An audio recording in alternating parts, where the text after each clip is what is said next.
Okay, go. Got it? All right, I'd like to thank you all folks for being here, enjoying this brief information I have to share with you folks. It's my first time, so I'm a little bit nervous, so please bear with me. But today, I'd like to share with you folks COPD, which I don't think many people know about COPD. I don't know if any of you folks know what it stands for, but it's chronic obstruction pulmonary disease, lung disease. And the only reason I know so much about it is because my grandmother had it before she passed away, and that's what pretty much took her life. It shuts down your lungs and everything else, and when that happens, your heart fails and all this good stuff that goes with it. It's not prejudice against age or any religion or anything. It just takes you by surprise. Again, like I said, thank you for being here. My name is Johnny. So, some interesting facts about COPD. I learned myself the hard way is because I was diagnosed with it also. And this happened about maybe 10 years ago. And 10 years ago, a lot of doctors didn't know about COPD, what it was, how it affected people. Nowadays, they're saying it was from smoking a lot of cigarettes, which I was surprised because I never smoked cigarettes. So to have COPD was kind of shocking to me. And I'm in my second stage right now, which there is 4 stages, which I will share with you folks later. So this is my presentation, COPD. What COPD does to you is it can affect anywhere if you have asthma, emphysema, or bronchitis. In my case, I have all 3.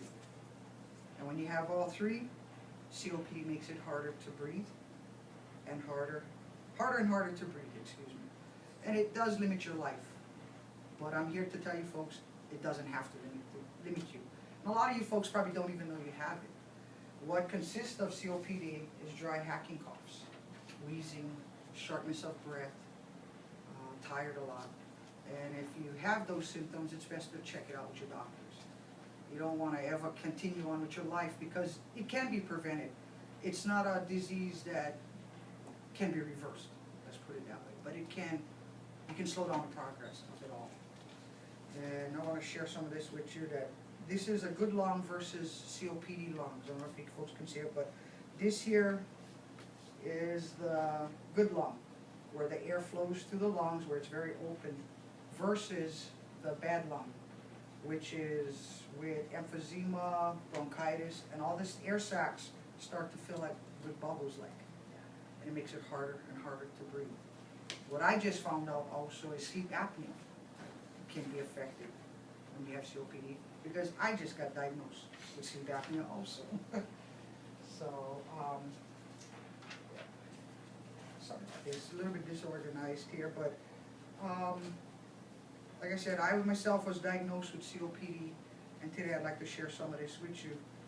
It's a disease that limits your airflow, and it's including chronic bronchitis, like I said, emphysema, or both. A lot of people don't know they have it. 24 million people are walking around in the U.S. today with COPD and don't even know it to this day. Besides that, the 24 million, half of them aren't diagnosed properly because they don't even know they have it. They just think they're sick, they have a cough, and so on. And it's a progressive disorder. Almost 4% of people between the ages, of 24 and 45 have COPD. The ages 55 to 65 are 7.5%. And it's even in the children's, they have COPD. Over 100,000 people die from COPD. And it's from smoking cigarettes. It's also not only smoking, people that have secondhand smoke from others that's around them, fires, charcoal, lighting charcoal, you'd be amazing, that causes that. People burning rubbish on, their property and stuff like that causes it. So, these are the stages of COPD I'd like to share with you. Right here is the 4 stages, and out of the 4 stages, stage 1 is mild. You have 80% of your lung capacity still available. The next stage is with 50 to 80% of your lung function. And that's the stage I'm in right now, is the 2nd stage. The 3rd stage is severe. You only got 50% of your lungs. And once that happens, part of your other organs, your heart starts failing and everything else. And then on the final stage, you're down to 30% of your lung capacity. And like I said, there's no reversing this at all. No reversing it at all. So I'd like to also take some time to share with you that 75% of smokers who smoke cigarette over their lifespan will eventually die from COPD.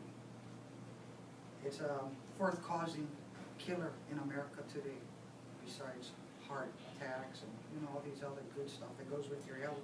But it's number 4. And if that don't scare you to quit smoking cigarettes, I don't know what will.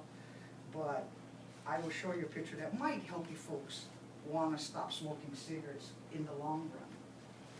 This is what your lung looks like on COPD, smoking cigarettes. So, something to think about, because you want to live longer if you have family and loved ones. You don't want this to happen to you and everything else starts fading. So it's best to get diagnosed quick.